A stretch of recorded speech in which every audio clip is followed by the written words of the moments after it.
Welcome to the Tactical Dent Tech Podcast. You are now part of a small underground movement of dent technicians from all over the world. We are on a mission to change our industry with innovation, intelligence, and skill. But because we don't rely on an insurance company to steer customers our way, we need to do things different. We need to do things smarter.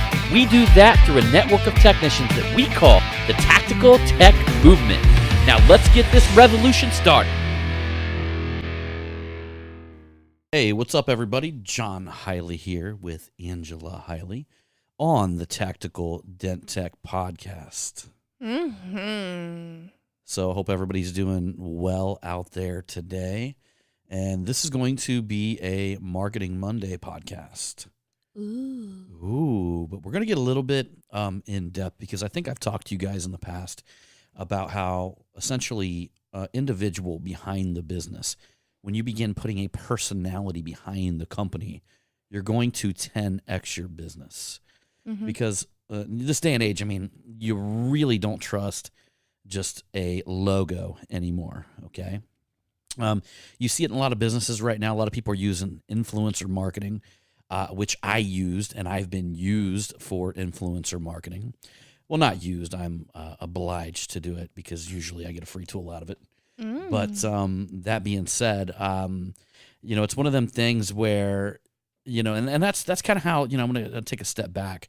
That's kind of why I've literally made a few enemies out there, because I have had certain tools sent to me that I will not test, that I will not review, or put my name behind it because I don't like them. And what's most important to me out there is that I give you guys information and I tell you guys things that I would actually do. Because there was one time I made a mistake and I got so excited when I seen this one specific tool, and this was probably about 5 years ago. But I was so excited. It was a pretty big, item, and it got sent to me, and without testing it, I reviewed it. Yeah. And to find out that it was the biggest piece of shit that I'd ever used, and people did contact me too. They were like, dude, I bought that because you told me it was good, right?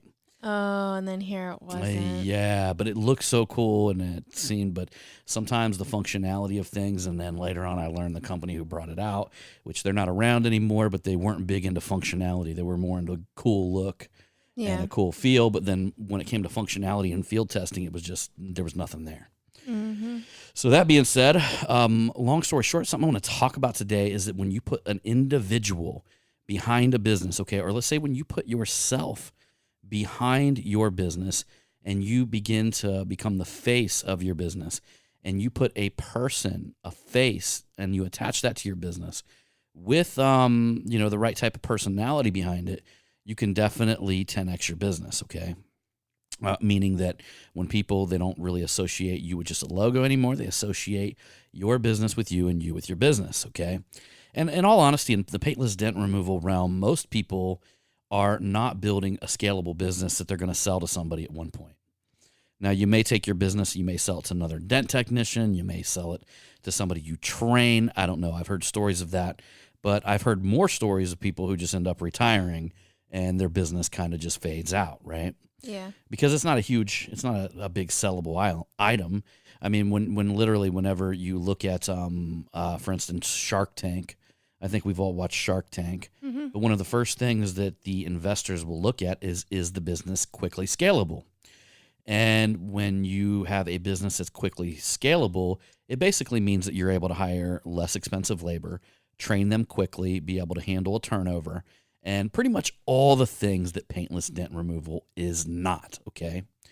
So again, we go right back into the aspect of you being the face behind your business.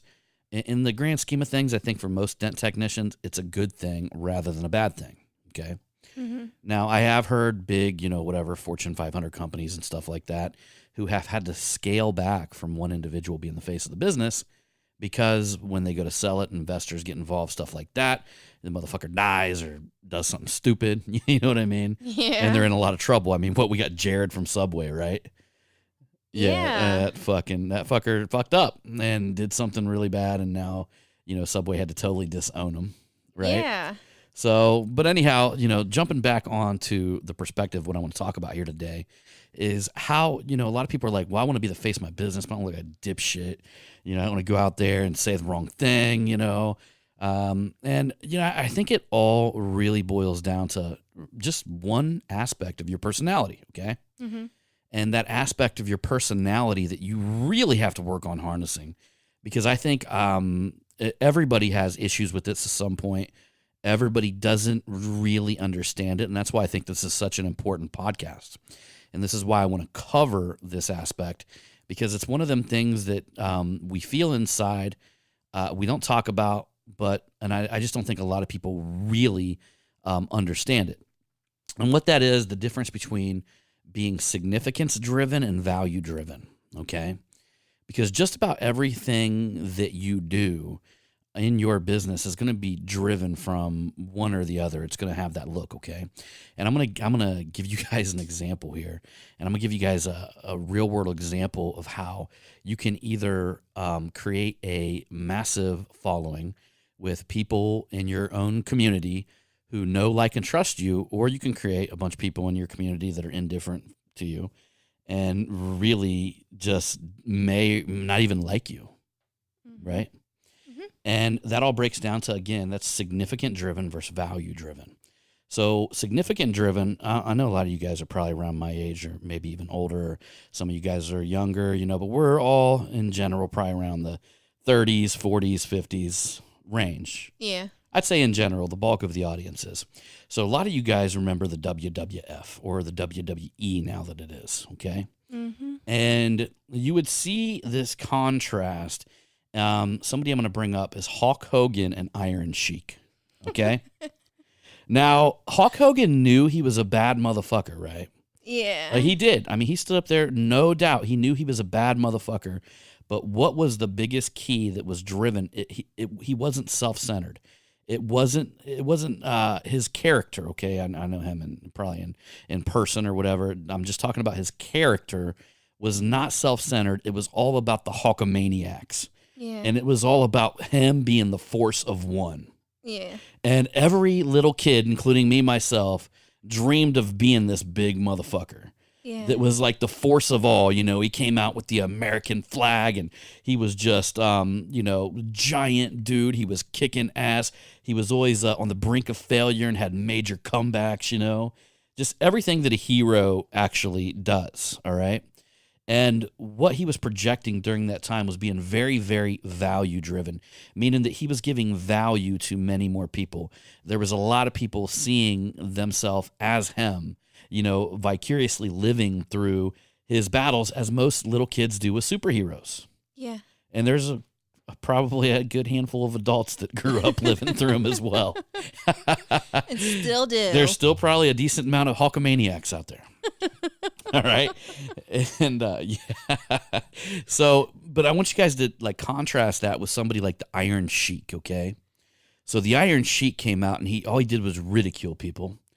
And he brought focus directly back on himself. He brought focus on his accomplishments. He just talked about them all of the time. And he talked about how he was worldwide known. Everybody knew the Iron Sheik. He was very, very significance driven. And that's what caused him to be the perfect villain. Was he arrogant?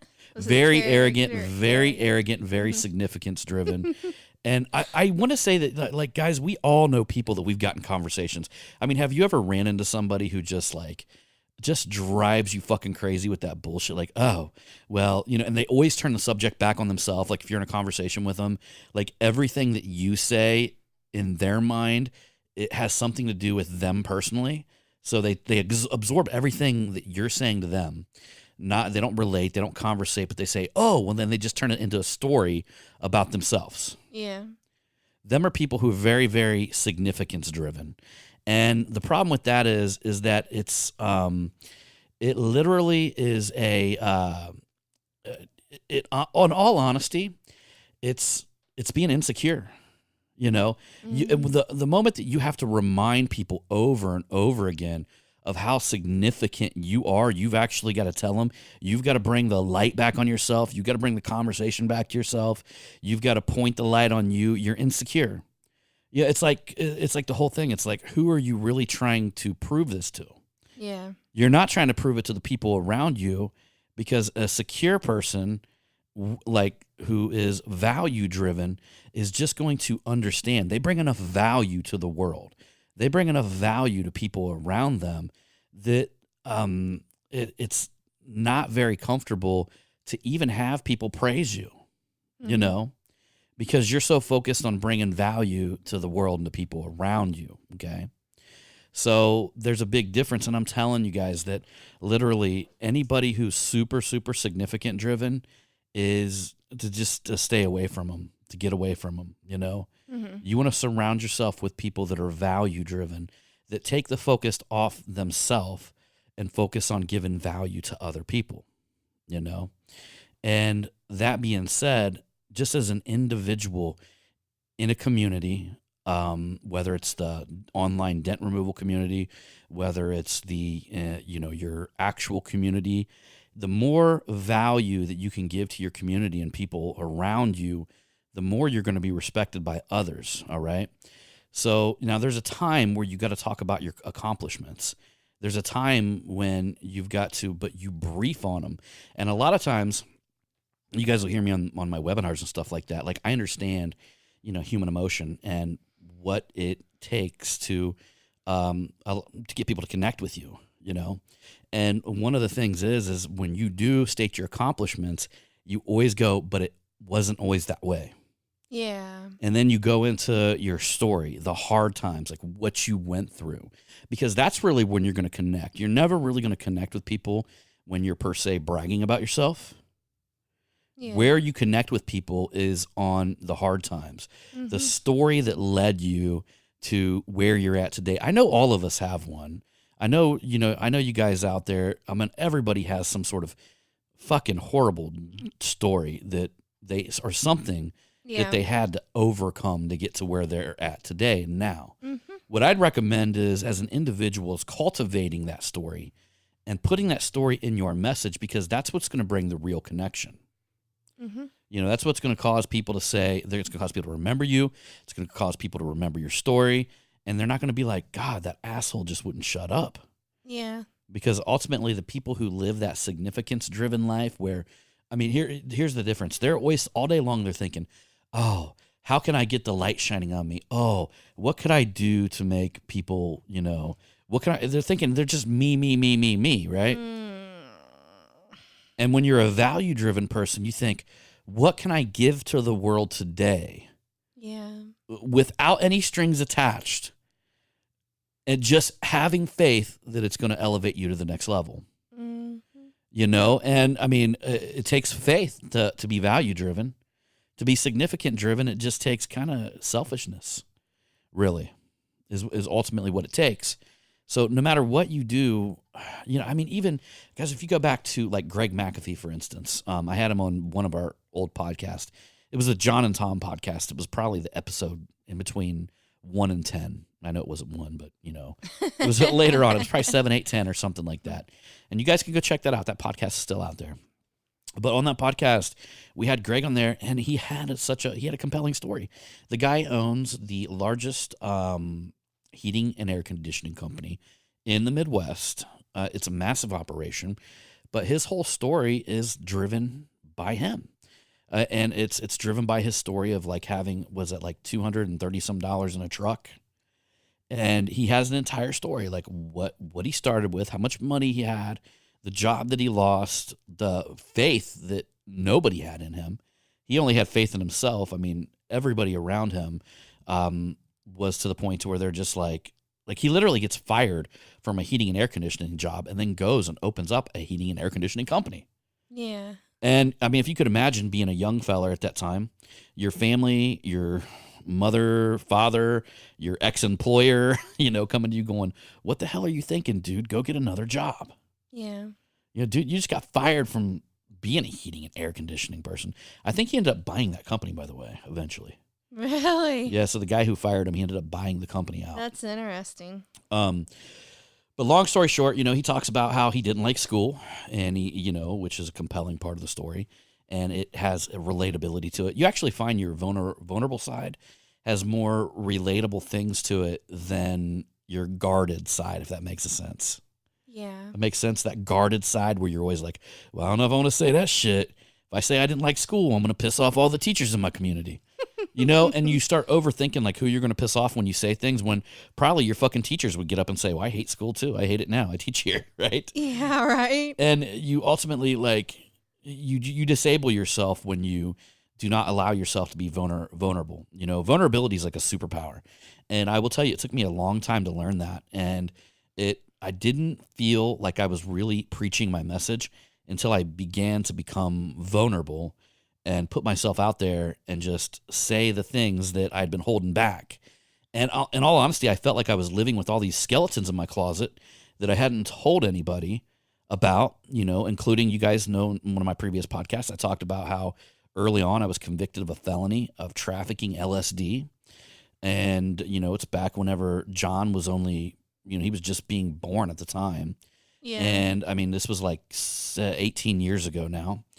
And, that was something I felt like, I was like, man, that's a horrible skeleton that I had in my closet, and I didn't realize that when I told that story, people came out from far and wide saying, dude, that took a lot of courage. They see courage in that, right?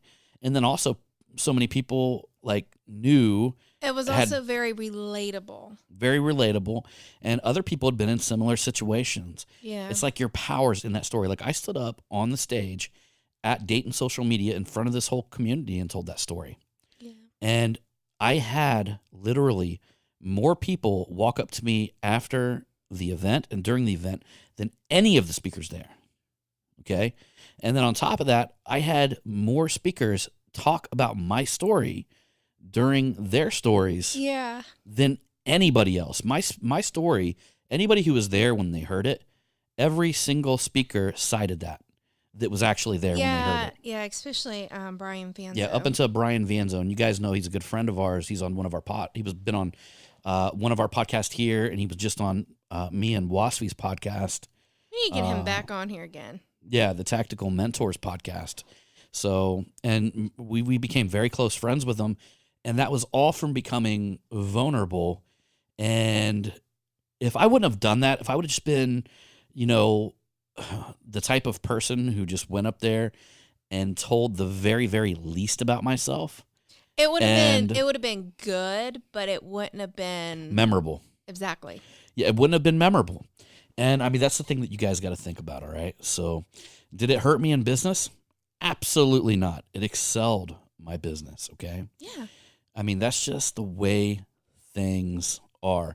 It's like the biggest mind fuck ever. That's like when the one thing you think that's going to hurt you the worst is actually your superpower. That's like when we went to that jewelry store. There was a gentleman that did their their advertising or something of that. He's like, hey, John, they started treating me like in this fancy jewelry store that sells Rolexes like I was a damn what would you, like a celebrity or some shit.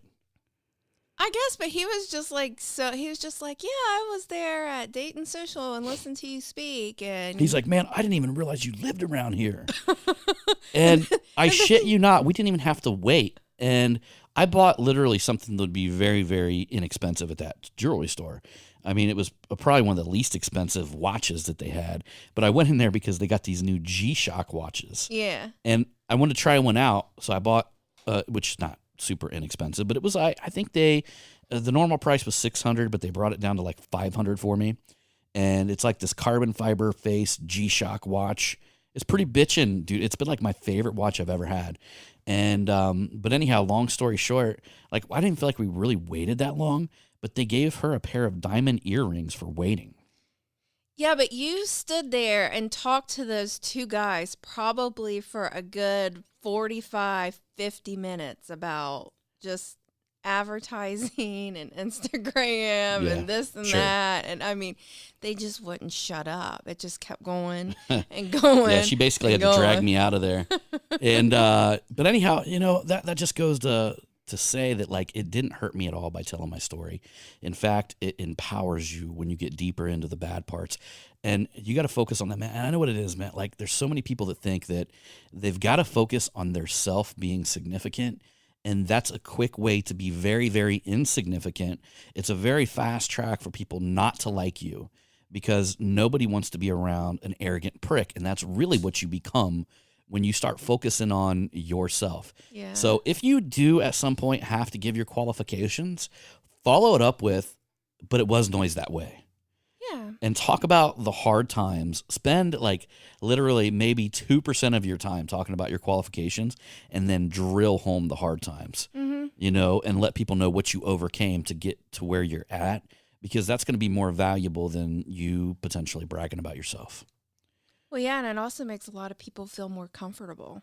Absolutely. You know, a real quick quote to bounce off this podcast is I think your dad actually told me this one time. Really? And yeah, it was a difference between heaven and hell. And I kind of believe that on this earth, we have a little bit of both, you know? We have a little bit of both types of people. So in that regard, just by the story alone that your dad had told me one time, it kind of displays that. And he said in hell, it's like sitting at this big table with all of this food to feast on. Kind of like, you know, what we have here. We got this world that we have this big table with all of this amazing stuff that we could be feasting on, So right? just think of like Thanksgiving or Christmas. Like Thanksgiving, right? But you have these giant utensils, like they're like the size of shovels or some shit, right? So you really can't grab the food, you know, to eat them. So everybody in hell is just sitting there so pissed off. They're looking at each other and they're like, fuck you, you know, whatever. You know, I guess we just won't eat. And then you switch to heaven and everybody's feeding each other. So they realize they got these big utensils and they can't eat the food themselves because it's just so damn big. So they step back and they start feeding each other. Yeah. You know, and I really think that kind of like concretes the message that I'm trying to drive home today, is that literally the significant driven people, they only care about themselves, you know, and it's a very, very selfish way to live. It's hard to be that person. Like, I feel sorry for them. I'm getting to the point, guys, where the more that when I see certain people like do things that are very, very rude, like there was somebody who made a horrible comment on a post and I just totally ignored it. And years ago, or maybe even months ago, I would have got on there and just thrashed them. And it was very, very negative. It was very, very, it came from a very, very strong point of fear. But now I look at that and I feel sorry for him. Yeah. I'm like, you know, this dude like is, yeah, you know, and there's nothing I can say or do about it, you know, but I really feel sorry for the mental space the individual has to live with day to day. And it's kind of the way that I feel about people who are super significant driven. It's like they don't really understand how bad that is to be selfish day in and day out, not only on a feeling level, but just an energy level. And the ends never justify the means, because what they really want will never come to them, because the way they're going about it is appalling. Yeah. If that makes sense. So, you know, if you do want significance, focus on helping other people. Okay? It's just this, I just believe there's a learning lesson for everything in this world.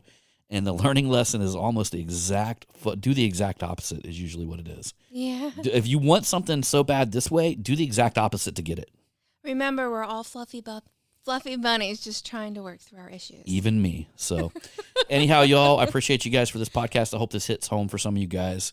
Yeah. And again, that's a Marketing Monday there for you. So if you're thinking about becoming the face of your business, don't even worry about your mistakes. Don't worry about your errors when you get on there. People love that shit. Like They do, because they can totally relate. Yeah, especially if you're doing it by live video. But just get on there and be you. Bring you. Be yourself. You know, and, you know, ease your way into it. Don't expect anything magical to happen overnight. And keep working at it. Yeah, keep plugging away. Become the face of your business, guys. All right. We'll see you on that next one. And remember, it's all about the hustle. Pew, pew. Bang, bang.